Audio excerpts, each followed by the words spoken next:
வணக்கம் மக்களே, என் பேர் ஷாலு. இன்றைக்கி பிக் பாஸ் சீசன் 8 எவிக்ஷன் நடந்தாச்சு. 24 ஹவர்ஸுக்குள்ளே ஒரு போட்டியாளர் பிக் பாஸ் சீசன் 8 வெளியேற்றப்பட்டார். அது யாருன்னு கேட்டால் அந்த சஞ்சனா இருக்கு இல்லையா, மகாராஜா ஃபிலிமில் விஜய் சேதுபதி மகளாய் நடித்தா அந்த பொண்ணு கஷ்டம் தோணியாச்சு. பாவம், அவங்களுக்கு இடமே கிடைக்கல. 24 ஹவர்ஸுக்குள்ளே அது வெளியே போயாச்சு.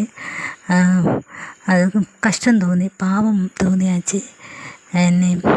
வைல்டு கார்டு 2 திரும்பி வருவதுன்னு நினைக்கிறேன். காலையில் நடந்த 24 ஹவர்ஸுக்குள்ளே வெளியேற்றப்பட யாரெങ്കിലും பேர் சொல்லியால் என்னோடய பேர் சொன்னால் எனக்கு பரவாயில்லன்னு அந்த புறத்து போதுக்கு அந்த பொண்ணு ரெடியான என்று சொல்லியிருந்தேன். அதனால மற்றவங்க எல்லாமே சேர்ந்து அதுக்கு ஒரு அவசரம் கிடச்சப்போ அந்த பொண்ணோட பேர் சொல்லியாச்சு. 6 பேர் அந்த பொண்ணோட பேர் சொல்லியாச்சு. அந்த பொண்ணு அப்படி வெளியிலே போயாச்சு. கஷ்டம் தோணியாச்சு. பாவம், சின்ன பொண்ணு ஒன்றுமே ஆகலை. அதுக்கு முன்னாடியே வெளியேற்றியாச்சு. ஹாய், எனக்கு தமிழ் தெரியாது, கொஞ்சம் தெரியும். ஏதாவது தப்பு இருந்தால் மன்னிச்சிட்டு, உங்களுக்கு பிடிச்சிருந்தா சப்ஸ்கிரைப் பண்ணி ஷேர் பண்ணுங்க.